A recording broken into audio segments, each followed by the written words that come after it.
It's so good to see folks. We've done a number of incoming student receptions for our early decision events.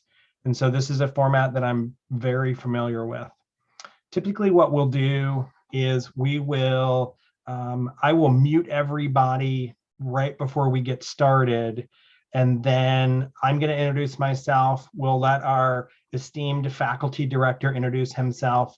And then we're going to really turn it over to our student peer advisors for them to run this program. Marcus Holmes and myself will be in the background, and we'll be here for any questions and answers, and we'll stay through the program tonight. And then I will go ahead and provide my email for those that may not have it. I usually have it here. My email is very hard to remember. I'll show you. So make sure you write it down. It's mark@wm.edu. So I do respond to email. Sometimes you have to remind me more than, or at least once. Emails are coming in so fast, they get buried pretty quickly. But my name is Mark Sykes. I'm the Vice Dean for Student Success here at William & Mary. And I'm excited to be, as far as the joint degree program, I am the Director of Student Services and have been connected to the program almost from the very beginning a long time ago. So I welcome everyone, and I will turn it over to Marcus Holmes for him to introduce himself. Thank you, Mark. Thanks, everybody, for being here. I'm happy to see so many participants. This is great. I'm Marcus Holmes. I'm an associate professor of government here at William & Mary, and I'm the faculty director of the joint degree program. And basically what that means is that I'm sort of responsible for helping your students get through the program academically, but also helping them, socially or anything else that might come up. But I'm basically, in charge of helping students. And so I've gotten to know them over the course of the last year or so, in the fall and the spring, and they're a great group. So thank you for raising such good students. It's been a real pleasure to get to know them. And I was telling Mark a couple of days ago that this cohort is particularly bright and just, very lovely. So thanks for raising good kids. So what I'm going to do is, like Mark said, I'm just going to hand it over to our peer advisors who are going to walk you through a presentation, and we're going to stick around if you have questions for us, questions for the students. We're happy to do anything that we can to answer them. And then if you have other things later that you want to email me or email Mark, that's absolutely fine too. So with that, I'll turn it over to Aubrey and she will kick this off. Hey everyone, my name is Aubrey. I am the head peer advisor, and I'm also the peer advisor for economics. I'm going to have all of the peer advisors just introduce ourselves. On the next slide, we have our emails, and you can reach out to us with questions at any point in time. So I'll head over to Louise next. She can introduce herself, and then Sam will start the PowerPoint. Hi, I'm Louise, and I'm the peer advisor for English, and I'm a fourth year and did the ABBA track, in case anyone's interested. Hi, my name is Grant. I'm the peer advisor for history, also doing the ABBA track and graduating this spring.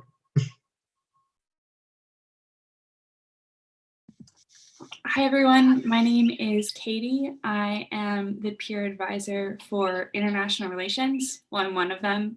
Sam is the other one, and we'll introduce ourselves later. I am a fourth year, and I also did the ABBA track.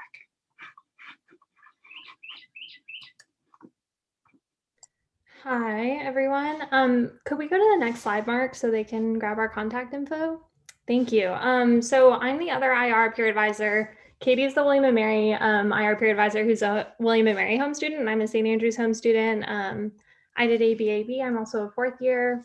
And yeah, happy to have you guys here. Hi, I'm Jenny. I'm the classical studies peer advisor. Again, we're so happy that you're all here. Thanks for coming. I am also a fourth year. I started at William & Mary and finishing at William & Mary on the ABBA track. All right, awesome. So could you go ahead to the next slide, Mark? Awesome, thanks. So I'm going to give a quick overview of what we're going to be going over tonight. And I would just like to say, if you guys could hold your questions till the end, I would really appreciate it. We will give you an opportunity to ask them all at the end. So we're first going to go over what you're going to do before getting to St. Andrews. including like some of the visa basics. And just a quick note, all the visa information in this presentation is going to apply to American students. But if you're an international student, or if you have a student who's from a different country, St. Andrews has some great resources for you on their website, or like I'm happy to help out as well. And then we're also going to talk about some flights and transportation info, and then move on to leaving for St. Andrews. So housing options, packing options, all that good stuff. And then upon arrival, we'll talk about how to take care of your phone and banking plans, and what the medical care situation is. Thanks. So go ahead. Yeah, awesome. Thanks. So I think it's super helpful to just like get an overview of what you should be worrying about when. So for now, your student should maybe be thinking about who they want to live with next year. From personal experience, it's a great option to live with another JDP student. They have like a parallel experience, can relate, things like that. So it's also not too early to start looking for flights. I feel like because of the pandemic, there might be some really good options right now. And then in April, you're going to go ahead and have your student apply for housing via the accommodation application. It opens on April 1st. And then go ahead and save any information or like correspondence you get from St. Andrews. You'll be getting a confirmation of studies email probably late in the summer. It varies year to year. Don't worry if it's late. And then also you'll need some of these emails to get your BRP or the visa. So keep track of those. In May, you'll probably get your confirmation of studies email, but again, don't worry if it's late. They change the time that you get it every year. In June, you can start looking into maybe booking your hotel for your move-in. Places fill up very quickly. Airbnb is an awesome option for this. They have some super cute Airbnbs in town. And do your biometrics appointment at a location in the US near you, typically your customs office, and then send your passport to New York. Next slide, please. And then in July, if you haven't already, do your biometrics appointment, send your passport to New York. Definitely start looking at flights. They start ramping up from here. And then go ahead and plan logistics for getting to Scotland. There are some amazingly beautiful places in Scotland if you have the opportunity to travel. If things are sort of back to normal post-COVID, I highly recommend like taking a couple of days to take a gander around. Edinburgh is beautiful, Glasgow is beautiful. And then in August, I would recommend planning a packing list with your roommate. Things you should maybe be thinking about are like bedding, toiletries, things like that, that are maybe harder to fit in a suitcase. And then complete your online matriculation. This is probably an email you'll get from St. Andrews. It's very similar to the William & Mary online orientation. And then in September, your student will move into St. Andrews, register for courses, meet with their advisor, and set up a phone and banking plan. And we'll go over all of this in more detail later in the presentation. And now I believe someone is going to talk a little more in depth about visas. Hi, I'm going to be doing a brief overview of the visa application process.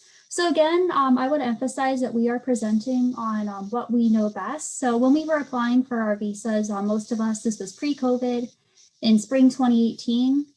So this is where our experience is coming from. And also we are speaking from this perspective of US citizens. If you are international from another country, you'll want to check the St. Andrews visa information on their website for more details. We'll have the link for that further in this set of slides. But most US citizens, probably just about everybody will require a student visa, which this presentation will refer to. And one we'll talk about a little bit later, but on the first page, if you could go back, I'm sorry. Real quick, I just want to talk about the BRP real quick. So that is a picture of the biometric residence permit. We'll talk about it more later, but this is your ID in the UK once you enter it through your visa. The visa is essentially only to get you into the country after that this card here, the biometric residence permit, becomes your main form of ID in the country. Now we can move on to the next slide. Thank you. So as for the visa basics, just an overview here. Most WaMSTAs need to apply for a student visa. In the past, this has been called a tier 4. As I was looking around on the St. Andrews website, I kind of saw some different information. Seems like it's just called a student visa now. So I left the tier 4 up on there in case I'm not sure exactly how it's gonna what it's gonna call it when you guys go to apply, but just so you know, could be called a student visa or tier 4 student visa. Either way, this is gonna allow you to study in the UK for the duration of your studies in the joint degree program, which is obviously going to be more than 6 months. You won't start applying for the visa until the summer, likely around June. It's what it's been historically been. St. Andrews will issue a confirmation of acceptance of studies number. That's called a CAS number for short. And you'll use that number to fill out your online visa application. You won't be able to access the visa application without that number from St. Andrews. After you fill out the online application, you'll schedule a biometrics appointment, send in your required documents. The fees I have below, these are the latest ones that I got off of the St. Andrews website very recently and the UK government website. They could change, but those are the most recent numbers. And if you would like more information, I have the UK government student visa website link and St. Andrews information on international student visas below. I think we're ready for the next slide. So before you get to St. Andrews, again, here's the same links that will help you out from the UK government and from the University of St. Andrews. Couple the main steps to this is number one, right now, what you can do is ensure your passport will be valid at least until your anticipated graduation date. When asked, I'll talk about a little bit more. You want to provide details on your passport. In return from St. Andrews, you'll receive a CAS number and you'll apply for your visa online. You schedule a biometrics appointment, and then you submit your paperwork. One thing I want to know about that is historically you have submitted your paperwork by purchasing a courier service. Last time when I was filling it out, they had a whole bunch of different tiers of prices and all. The most basic, the standard one was like about $70. And then up from there, they have prices going up the faster you want your visa expedited. So the more you pay, the faster it can get done. And finally, you can't apply for the visa more than 3 months before the start of your course, which is going to be in September 2021. St. Andrews historically has sent out the emails with your CAS at a date that would already take that into account. So that way you would be able to start early. They'll send it out to you within the 3-month period, so you don't have issues with that. Next slide. So this is the big slide here. The university will give you step-by-step instructions, so you will want to follow those. And the application is going to be an online application. Again, this is really important. You'll want to make sure that you have a passport and that your passport will be valid at least until your anticipated graduation date. So that would be June of your graduation year. If not, you need to work on getting a renewal or getting a passport immediately. That will be extremely important. In April or May, you'll receive an email from St. Andrews on visa info asking you to provide your passport information. This will come in through your St. Andrews email account, so it will be very important throughout this entire process for your students to be checking their St. Andrews email account. And you must provide this passport information in order to receive the CAS number, which in turn helps you apply for the visa. Sometime in June, you will be asked by St. Andrews email again to confirm your personal info. Soon after you do that, you should receive your CAS number. Again, you need the CAS number to apply for your visa. Once you have your CAS number, you should fill out the online UK visa application as soon as possible. Use the guides that are available to you. Really important, just don't sit on it. Don't wait 3 weeks before you start it. It is something that's time sensitive and you'll want to get started on right away. After you submit the application, you'll be able to sign up for your biometrics appointments. That's going to be, you're going to get your fingerprints and photographs taken for that. Pre-COVID, most states had at least one location to get that done. This might have changed. It just depends on what's going on in your state at this time with the pandemic. There'll be some documents that you'll have to bring to that biometrics appointment and then submit off when you're sending your documents away to New York through the courier service. And the visa online application will give you all the information for that. Once you arrive, once your visa gets there in the mail finally, one last thing is you do want to be sure to check the entry dates on the visa to ensure that the date you plan to arrive falls within that time period that they're giving you to legally enter the UK on that visa. And keep in mind that in the UK, they print dates using the day, month, year format. Next slide. Again, so this is the BRP that was again, the pink and purple card that was on the first page. This is your student ID. If you're traveling around or leaving the UK, you will present this to customs when you try to re-enter the UK along with your passport. The visa is really, again, only to get you into the UK. Once you pick up your BRP, that becomes your main form of identification. You do need to pick it up from the university within 10 days of arriving in the UK. And you can do this during matriculation. I know that sounds like really complicated and kind of scary, but matriculation, it's really not that complicated. You walk in, you have to go there anyway to get revised or registered into your courses. And while you're there, there's signs everywhere. There'll be a big line to go and pick up your BRP. You probably can't miss it. So it's not going to be complicated on picking up. And you'll get more information about picking up the card from your St. Andrews email account in a couple weeks before you get there. Next slide.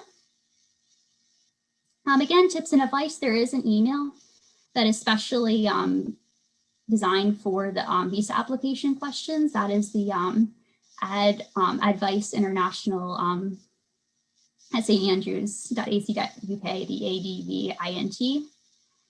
Keep in mind that when you send off your passport, this is obviously if you're a US citizen, it's going to be sent to New York during the summer. So keep that in mind when you're planning any potential travel.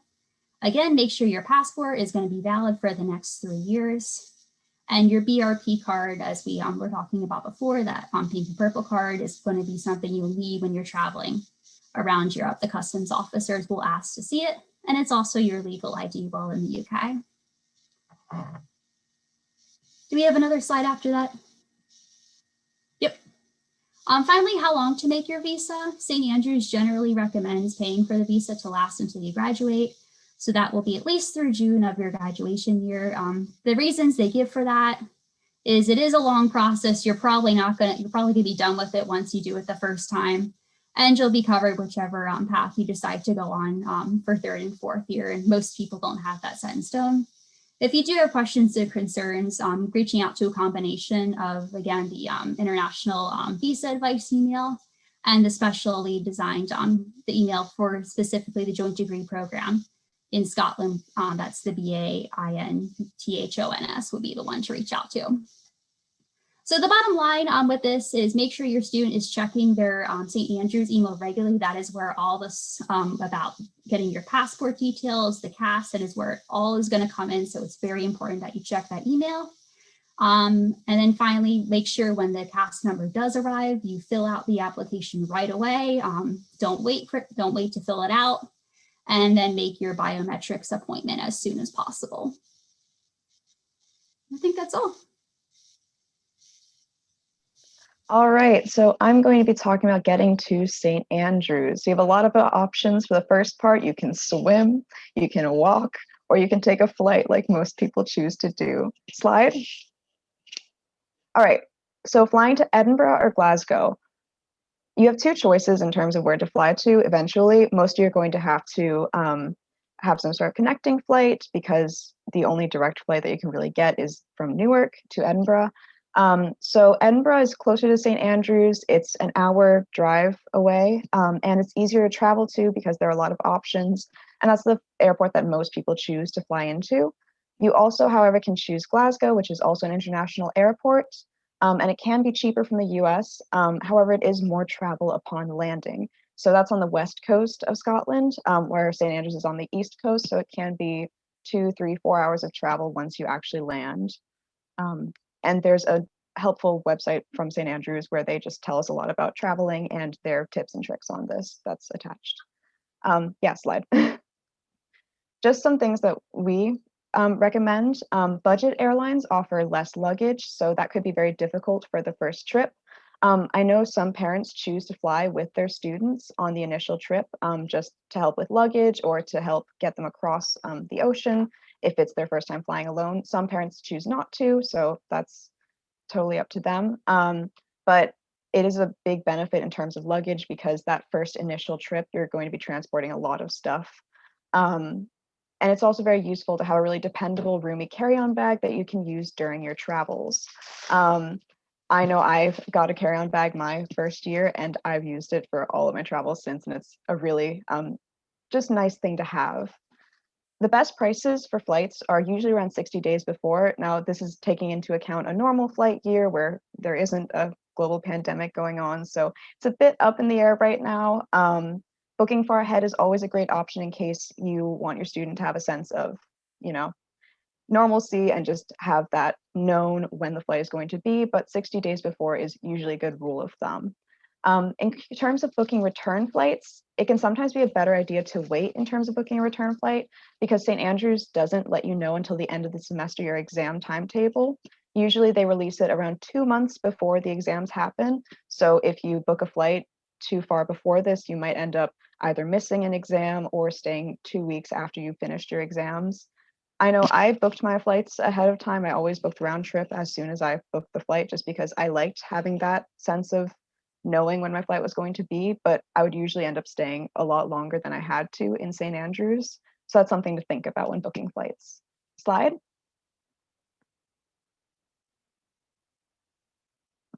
Some more advice from Aubrey and Jenny. Okay, so I have a little bit more advice because I'm very passionate about Icelandair, and so I'm gonna give just a little promo for them. I promise they're not paying me for this. But Icelandair for me was a consistently great option. I live in Colorado Springs, Colorado, so further away from Scotland than the East Coast is, and I would fly directly from Denver to Reykjavik and then Reykjavik to Glasgow. And some of the things I really liked about Icelandair is that because it's only that airline that's operating in that airport, everything will always go smoothly because they're the only ones that can mess things up for themselves. So I never had any sort of issue with a layover or missing a flight because it's all their own planes. And so that always took away a lot of stress for me, knowing that I wasn't going to get abandoned somewhere in Europe. The other thing was it was usually pretty cheap compared to some of the other flight options. And even though landing in Glasgow is a bit further away from St. Andrews, there is a bus that goes directly to St. Andrews from Glasgow. And so it does take 3 hours, which is really unfortunate when you've flown across the Atlantic, but you don't have to do any changes. You just sit on the bus and it takes you straight there. So anyways, that's my plug for Icelandair. Also, the first time I went to Scotland, my family did a layover in Iceland, and that was a really fun trip. So I'll have to say I'm quite jealous of Aubrey with the prices she was able to get on her flights. How much you do pay does depend on where in the US you live. Some places it is just going to be easier or harder to get a dirt cheap flight. I live in Chesapeake, Virginia, about an hour from William & Mary. Unfortunately, that there's not really a whole lot of dirt cheap flights going out of Washington Dulles or the nearby airports, but there are for other places you might live. So really just the prices depend where you're at and what budget airlines are operating. One thing I just want to mention, it is extremely important to remember is that for the visa purposes of getting your visa stamp, you cannot connect through Dublin on your very first flight to St. Andrews. Your visa will not be properly stamped if you do that, and there's going to be problems. However, for any other flight that you might be taking after you arrive at St. Andrews, I actually found it to be a really great connection. If you don't have, Dublin is one of the few international airports in the world to offer US pre-clearance, which I thought was really helpful because it saved me from waiting in line for hours in customs back in the US, which I would get if I went out of Heathrow or just about any other airport. There's a special program that Luis did that can help you avoid that line. But if you don't have that program, Dublin is a really good airport to go out into and out of after your very first flight into St. Andrews with your visa. All right, thanks for that. Just in reference to the program Jenny was talking about, I don't think it pops up later in the slides, but I was under global entry for my full time while I was at St. Andrews, which is a program that essentially pre-checks you for everything and makes TSA on the way into the airport easier. And it makes just immigration when you get back a lot easier because they just say, okay, we've checked through their history. We know they're a good person. Like, we'll let them through quicker, which cuts the line lengths a lot. And it's, I think, $100 for a 5-year membership, which is a very nice thing if you want to cut the lines. I love it personally, and Mark also does, as he's commented. Slide, please. All right, so once your student actually gets to Edinburgh, then comes the problem of transportation to St. Andrews. So there are a ton of services. St. Andrews is really well connected, and transport in the UK is just really good. The service that I used for the most part was a shuttle service. So St. Andrews Shuttle is probably the largest and most well-known service that St. Andrews has. It's linked right there. It costs about £19 per way, although it's £25 at the moment during COVID. And it takes an hour, so they just shuttle you directly from the airport to St. Andrews, and they offer to drop you off at your dorm house of residence or at an address or at a location inside town. So it's really just the most efficient way to get from the airport to St. Andrews. We just wanted to make a shout out to take medication if you get motion sick, because the roads in St. Andrews are very windy and narrow and can be a bit rough to get through if you know you're going to get motion sick from them. One thing to know about St. Andrews Shuttle is they have the cheap price only during the high seasons of travel. So when it's a low season, so in the middle of semester, they usually function like any other taxi service. There are several other options that are based out of St. Andrews if you look around. St. Andrews Shuttle is just the one that I know the most about. Another way you can get to St. Andrews is the bus services. So they have some great options. Stagecoach is the service that runs for the most part to St. Andrews. And usually to get from the airport to St. Andrews, you just need to make one in-between stop. So there's a little airport shuttle that drops you off at a midpoint, and then you'll be picked up by a bus that goes to St. Andrews. This requires a bit more thought because you're going to have to figure out the bus schedules, but it's really easy and it's the cheapest option. So it's about $6.50 cheaper than the St. Andrews Shuttle, and even less expensive than that if you have a student ID. This does take a bit longer though than the shuttle service, about 2 hours, and again, the ride is bumpy, so motion sickness is something that does happen. And for bus services, you're also going to have to handle your own luggage, which for incoming students can be a lot to handle. So I'd personally recommend doing the shuttle for the first trip just because it makes everything a lot easier, especially when you've just landed. The third option is train services. So there are trains that run very frequently from Edinburgh Waverley to Leuchars. Leuchars is the train station that's about a 5-minute bus ride from St. Andrews. So usually if you use a train service, you will have to use a bus service to get to St. Andrews once you get to Leuchars. This takes about an hour and a half to 2 hours, and it's the most expensive option of the three. However, the train ride is really nice and people generally really enjoy it. Some train and bus schedules are available at the link that we have at the bottom there. Slide, please. So if you choose to fly into Glasgow, there are also options to get to St. Andrews. The best of these is probably the X24 bus. This one takes about 3 hours, but there are no changes. So you can just sit there and it'll take you straight to St. Andrews. It's also the least expensive option if you fly into Glasgow at around £20, depending on the ticket. You can also take a train, just as you can with Edinburgh, and this will require a bus at the end of it from Dundee to St. Andrews, or a train to Leuchars, which will then require a bus after that. So the train route is a bit more complicated in terms of switches, but definitely feasible. And of course, an option for both of these is find a friend with a car who lives in Glasgow or Edinburgh for the last one, but most likely not a feasible option if you're just traveling to St. Andrews for the first time. Slide, please.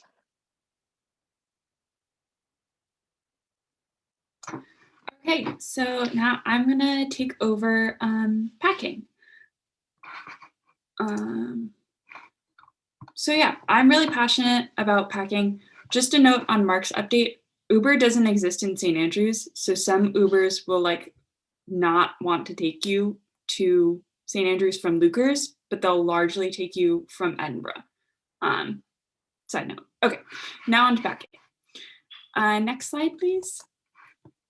Okay, So just kind of a general overview, you're gonna have to pack, you know, your clothes and those sorts of things, but also thinking about your toiletries and bedding and those sorts of things. There's an option to pre-order bedding from the university. So if you live in the university accommodations, you can have this like set of pillows and sheets and a duvet or comforter with you. It's convenient, but it's not always the highest quality material. And there's not like a whole lot of options in terms of like, oh, I want this to be a pattern or I want it to look this way or that way. It's kind of like one size fits all. There are maybe 2 or 3 options. For most students, they'll pack with 2 to 3 suitcases with clothes, electronics, shoes, and other necessities. Some people brought bedding and towels with them. I bought all of those items in Scotland, including like pillows and those sorts of things. I was lucky and my father came with me and he had a car. So we kind of bought all of the bulky items once we got to Scotland. Another option, if your parents aren't coming with you, or I guess you aren't coming with your student, or you don't want a car option, is to do Amazon Prime or rely on the shops in St. Andrews. Amazon Prime UK is probably your best bet for the big bedding items, but the stores within walking distance, there's like a hardware store where you can buy like, you know, a fork, a spoon, and those sorts of things. Argos, I really enjoyed. It's kind of like a mix between a British Walmart and a British IKEA. So you can't actually touch any of the items before you buy them. There's basically this massive catalog or an online catalog. And then you like pick out what you want and then you go and they're just like, okay, here's your order and give it to you. But it's super convenient. And that's where they had a lot of options for the different types of bedding or for, you know, those little like container things or any sort of like dorm apparel. Consider packing formal wear for balls, waterproof footwear, and scarves. Some people use vacuum bags to save space. I didn't have any success, but I also might not have used them correctly. I just thought that rolling my clothes or using packing cubes was better for me, but some people swear by the vacuum bags. Next slide, please.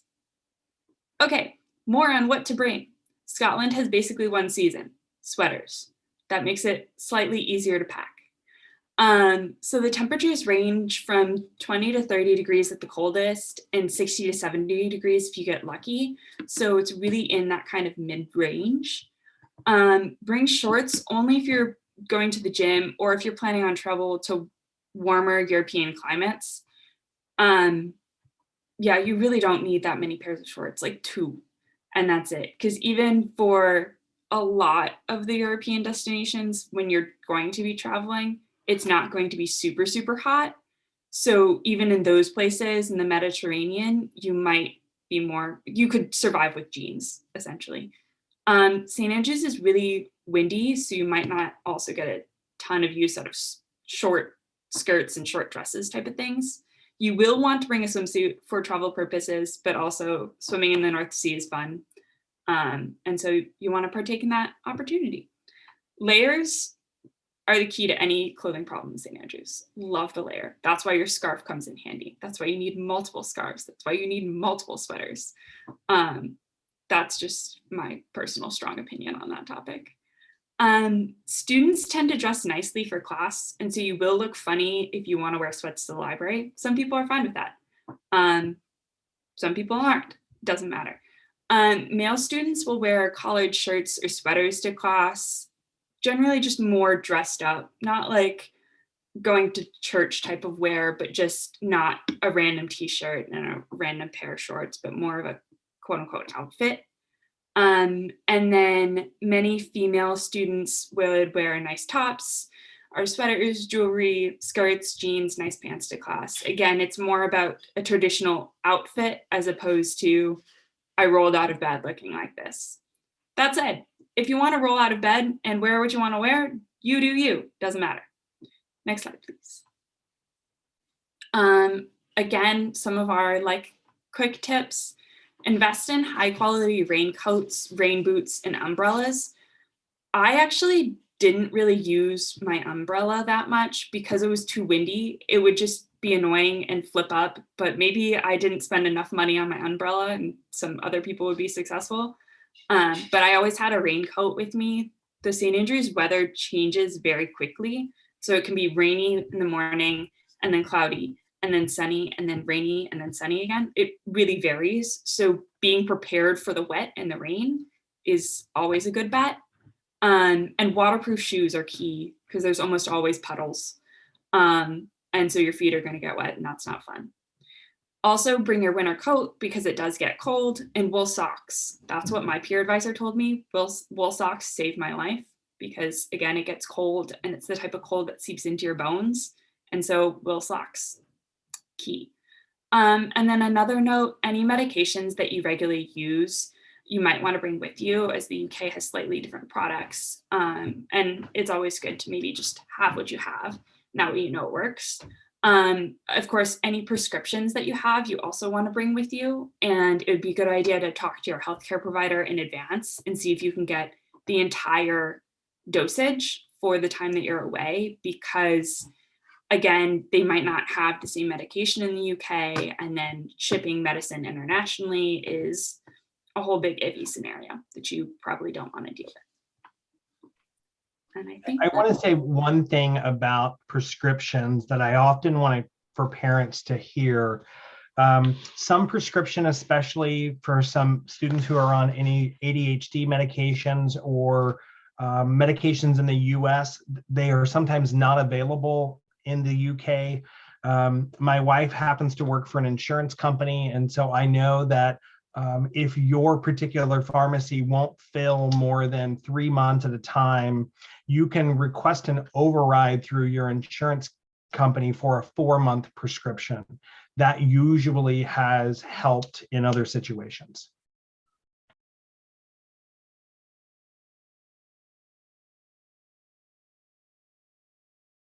I think I'm next. Can you go to the next slide? I forgot about the fancy dress. So there are a lot of fancy black tie events at St. Andrews. So you might want to bring a suit and or floor length dress if you like. I bought 2 dresses on super sale when like they were having prom sales, so that I had 2 when I was in Scotland, and then I'd share with my friends as needed. Girls, if your daughters have their prom dresses, it's basically prom dresses. So those are a good thing to bring with you,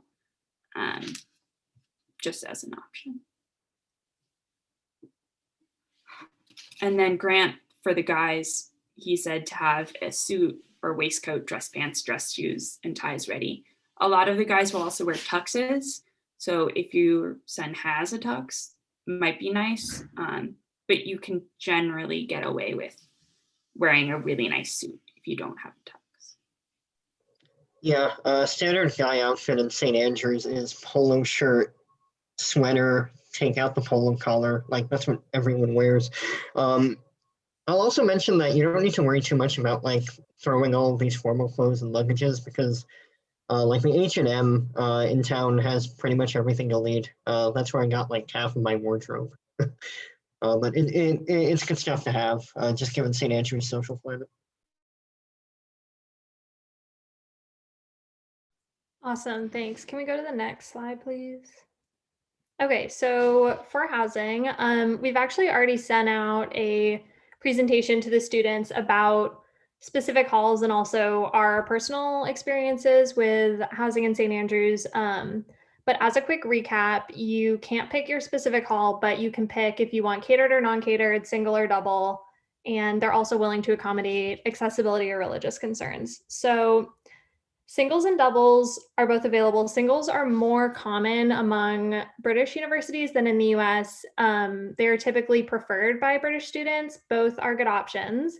But a general rule is that a double might mean that your hall has a better location in town, and a single might mean that you're further away, but you get your own room. But that's also not the rule. There's exceptions, and there's pros and cons to both. So there's also catered and uncatered accommodation. If you choose catered accommodation, you get 3 meals a day during the week and 2 meals a day on weekends, which is more than enough in my experience. People like to cook or go out on the weekends. And then the meal times are set. So if you have a class conflict with the mealtime, also quick note, all the dining halls are attached to the hall that you live in. So you will always be eating meals in the hall that you live in. Like there's not a communal hall that's external from your living situation. So if you have a class conflict and you're going to miss the meal, you can always ask for them to pack you a meal. You have to like reserve it in advance, but my hall offered that. It's a great service. And then it's also, the halls are a great way to meet people. So I recommend going to like the meals at the halls. Self-catered halls are typically the ones that are structured like flats and have kitchens. But in every hall, there's going to be a communal kitchen of some sort. It's just they're typically nicer in the flat style halls. Again, we've sent specific information about each of the halls to students. And if you're having trouble finding that information or accessing it or anything, just let me know. I can send it to you again. And I think next we're going to talk about what to do once you get to town.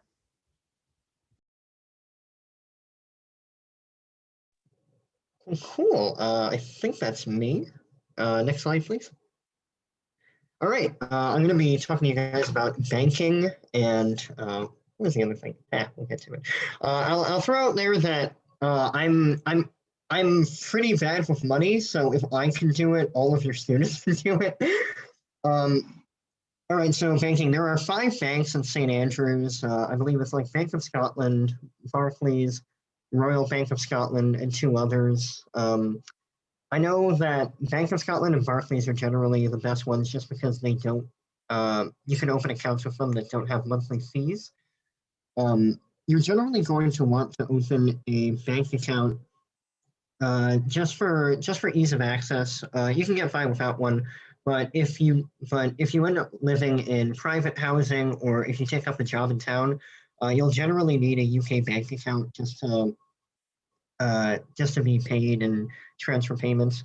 It's also handy to just get a debit card you can use in town or to use the account to transfer friends' money. I know it's not as common in the US, but in the UK, a lot of bank accounts, when you're just transferring money to friends or switching around debts, you can transfer money directly from your bank account. It's a lot more common there. But yeah, in terms of bank providers, you don't necessarily need a bank account, but if you are using yours from the US, you want to make sure that you're able to take money out of ATMs without foreign transaction fees. And it's also very handy for your home bank provider to issue a card that allows you to pay with like tap rather than insert or slide. It's very common across the UK and Europe just to use tap payments. So it's very convenient over in St. Andrews. And in terms of booking appointments, they do fill up very fast when you first get to St. Andrews. The process is pretty seamless. You just go to the website of whatever bank you want to start an account with, fill in your details, and then they'll schedule an appointment for you to get stuff signed in person. I would advise doing that pretty quickly because they do fill up, and making sure that the kind of account you're opening is one that doesn't charge monthly fees, because that's important. I don't think there's too much of a difference between the individual banks aside from monthly fees. When I was in St. Andrews, I just used the account as a way to pay rent, get paid for part-time, and have my parents perform wire transfers. So yeah, it's up to you and your students to decide if you need a bank account. I would advise one, but yeah, it's a fairly easy process other than just booking the initial appointment. Next slide, please.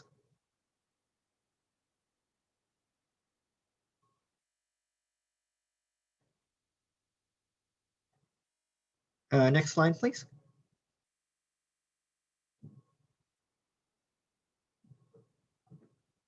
Okay, cool. I think the next slide was about phone plans. That's actually a good reason to have a bank account. If you're signing a contract phone plan, you need to be able to tie it with a UK rather than a foreign bank account. Figuring out phones at St. Andrews is pretty straightforward. You'll generally go to any local phone store and then either get a pay-as-you-go plan or a renewable contract plan. So I know when I first came to St. Andrews, I think I was paying I think it was like £10 a month for a pay-as-you-go, and then I swapped to a contract plan once I had my bank account. I think it was like £8 a month for 4 gigs of data and unlimited texting and calling throughout the UK and the greater EU. I think that's likely to change because of Brexit, but that's more or less what you're getting. I know some people have gone along without phone plans and have just relied on university Wi-Fi. You can do that. I think it's fairly inconvenient, so I would suggest a phone plan. And I think Aubrey might have pointed this out to me earlier, that you want to make sure that if you're getting like a new SIM card, you need to make sure that the phone you're using is properly unlocked by your wireless provider, just so you don't have to you don't have to scramble to be able to use a UK SIM card. But it's pretty straightforward. The contract plans are generally better, just because it's better bang for your buck. But I would also check first with your provider in the US, just to see if you can't get any good deals with using your phone internationally. I know some people using T-Mobile didn't have to get a UK phone plan because their American plan just covered everything they would need in the UK. Yeah, that's all I had on that. Okay, I'm actually going to add one more thing on the phones based off of what Grant said, because I had like a horror story trying to set up my phone in St. Andrews. I had gone to St. Andrews and planned to just use the Wi-Fi around town because my peer advisors had told me that was possible. About a week into St. Andrews, I realized that was not going to be feasible for me, and I tried to get a pay-as-you-go SIM card, but because my phone hadn't been unlocked yet, my phone basically broke, and I had to like Wi-Fi call my dad, who was also on the phone with AT&T, at very strange hours of the night so that it worked with the 7-hour Colorado difference. So that's just, if you remember, like one thing about phones is that you have to unlock your phone, or at least that was me with AT&T. Definitely talk to your provider to make sure that you'll be able to put a new SIM card in. And then I think, yeah, that's my point on phones. And I think I'm also doing the next section. If you could go to the next slide on medical care. Okay, so this isn't really something that needs to be worried about quite yet, but we'll just give you the information for it. Basically, when your student gets to St. Andrews, they'll have to set up, they'll have to register with a medical practice during the matriculation orientation process. Which medical practice you sign up for is pretty much dependent upon your last name. So there's two general practitioner medical practices in town. It's Pipeland and Blackfriars, and those are both at the local St. Andrews Hospital, which is about a 20-minute walk or so from town. The process for that is very easy. I think it's like what Jenny said, they have signs all around town for the various spots you'll have to go in St. Andrews during your orientation, and this is just one of those spots.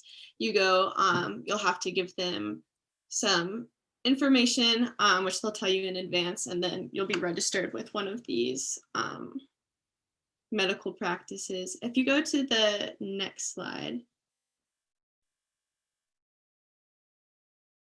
are registered with a medical practice, you can book appointments with them, and you can get prescriptions. I visited the St. Andrews Hospital like far too many times to see the doctor there, and most prescriptions they'll give you for free. I never had to pay for one. That said, I do want to reiterate what we had said earlier in the presentation about bringing your medications to St. Andrews. It's really important that you get all of your US prescription medication with you in advance to take to St. Andrews. It's, I think, technically illegal to ship those internationally.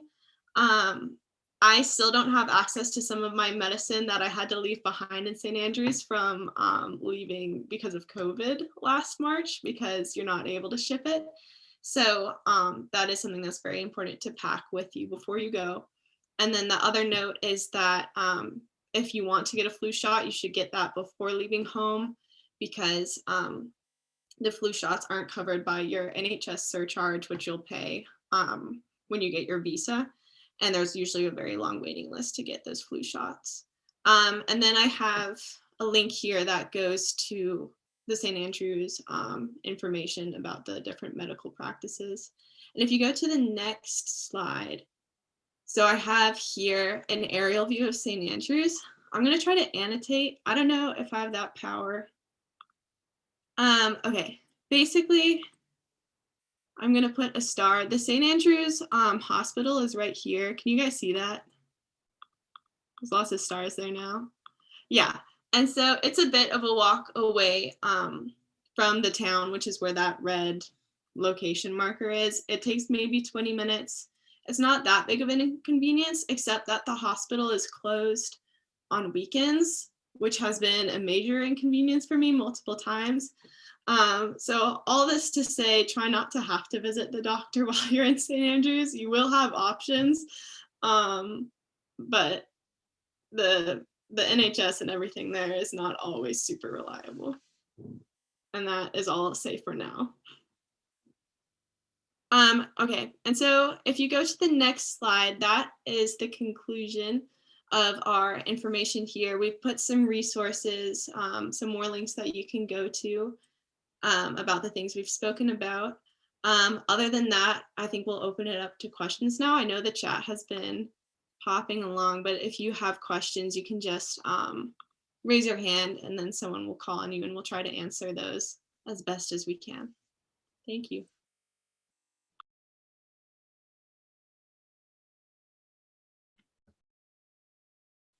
Julia, you have to have a question, or Jeff. Don't make me call on you. Moose, we've talked before this summer, so I know you have a question. And again, you can ask the questions of our faculty director, of me. A couple of things that I wanted to say is communication from St. Andrews is very different from your communication streams from William & Mary. The privacy laws in St. Andrews make ours look sophomoric. And they will not contact families just about for anything. If there is an emergency, they say they won't, but they will.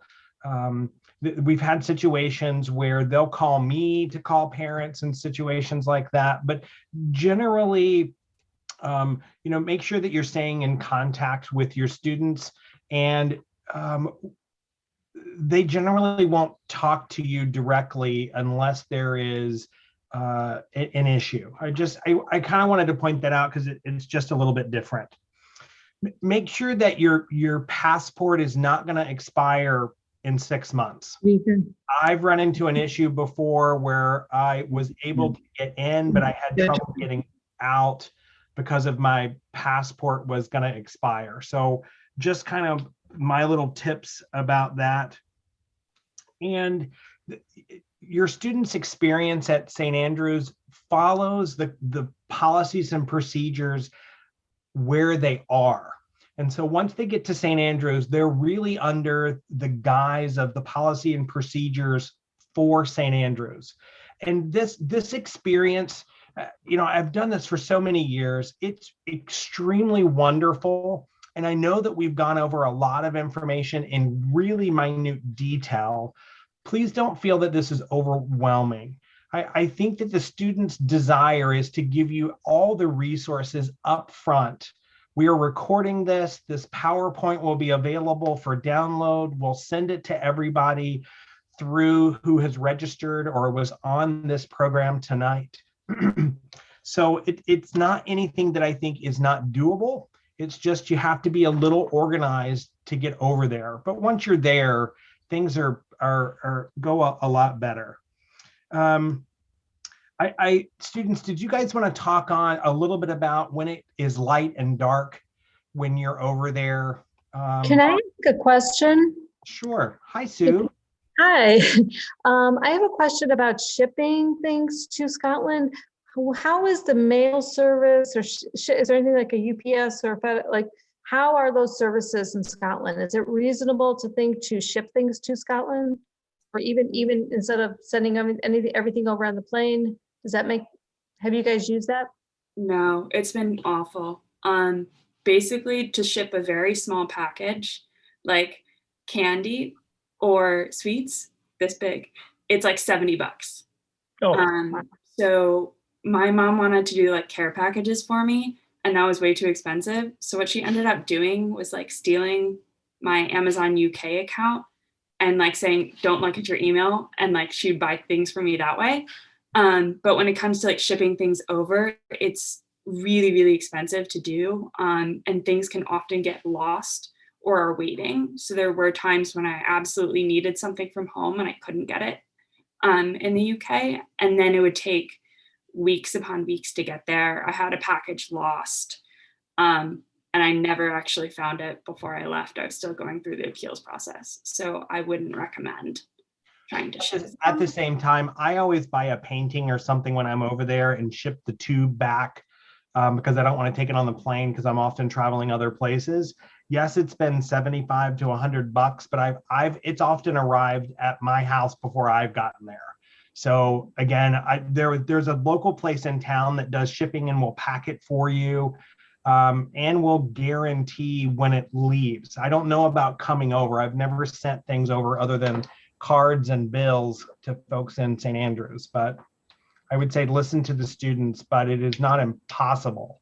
It may be that either FedEx or other options may be better than others. Okay, There's thank you. also, in regards to shipping, and I only know this returning from Scotland because I left everything in Scotland when we came back because of COVID, and I had to get all of my belongings shipped back to me in the United States. I used a service called Send My Bag, which is essentially like for people who are going on trips that they don't have enough room to carry all their luggage. So I imagine it would actually be good for getting over to St. Andrews for the first time. I would highly recommend this service. Actually, it got from St. Andrews to my house in Colorado within 2 days, and all of my bags, which my housemate had packed for me, arrived in perfect condition. So that could be something to look into. Again, it was called Send My Bag.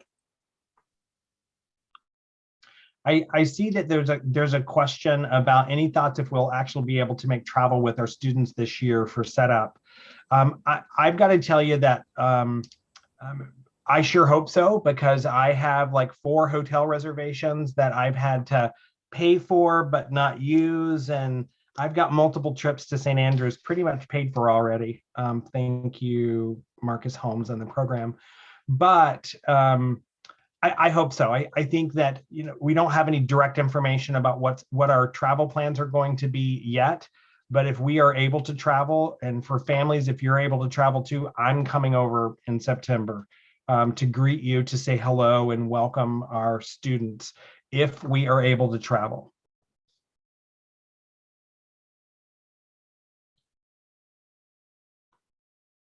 There has to be other questions. Hi, yeah, this is Bill. I have a random question for the following summer. My student is thinking of staying the whole summer, so I'm trying to say, can the students stay at the dorms there? Do they have to get another room somewhere else? Or have you had students do that in the past, Dave? He's thinking of staying the whole 2 years, not coming back home. I can speak to this as well. I did a scholarship program through St. Andrews, so I spent the summers there. There are a number of options for housing. They have for the summertime that is both considered private accommodation, which is a not dorm style, and they have accommodation within the dorms for students that are there for university purposes. I don't think that you can stay in the university housing if you're not doing something for the university. For instance, I know the people that I was living with were in some sort of St. Andrews choir. I was doing research. Other than that, there are lots of private accommodation options and people that would be happy to sublet, I'm sure, for that number of months. I know I didn't have any trouble at all finding a place to live for the summer. And it was a pretty good option. The summer in St. Andrews is lovely, but the seagulls are disgusting. That's all I have to say. Thank you. There's a lot of them. And then a note on staying over winter break. There are students that have stayed over winter break you can let the university know that you plan to stay over winter break, and then you can stay in your halls, but the halls otherwise pretty much shut down. Like there's no food option over the break. And then you can also, if you're in private accommodation, come and go as you wish. I will say, I thought I was going to stay over winter break and like do Scotland things or travel. And I got hardcore seasonal depression and had to come home because it was so dark and cold and rainy in Scotland in the winter. And I was like, oh, I need my family. I need to come home. And my family also talked about, oh, let's do Christmas in Scotland. And again, it was cold, dark, rainy, and everything was like all the historical sites were closed for the winter. And so I didn't find it worth it. But it's perfectly feasible if that's what you want to do. And there are people who have had a lovely time doing it. It was just not something that I personally wanted to do. We have time for one more question. So who would like to be our last person? And then I'd like Marcus to say just anything he wants to, and then we'll wave goodbye to everyone.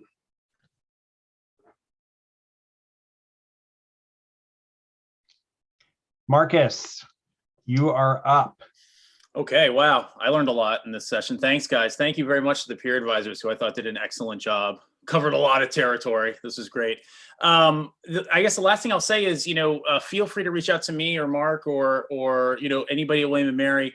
Sometimes I think parents think that when the student goes to St. Andrews, they're sort of just at St. Andrews, but we're in constant communication with St. Andrews. We have basically weekly meetings with them. And so if there's any problem that your student is having when they're over there, feel free to reach out to them, but feel free to reach out to me or Mark as well. We can start, handling it from this side as well. So it's really it's a 4-year program. And so we're here to support you regardless of whether you're at William & Mary or at St. Andrews or somewhere in between. So thank you guys for coming to this. And for the folks that are watching this in the future, hello, future people. If you have questions, reach out to me. Please tell your students I said hello. They're all lovely. And yeah, we'll close it up there. Thanks, everybody. Hope everybody has a great night. Thanks for coming.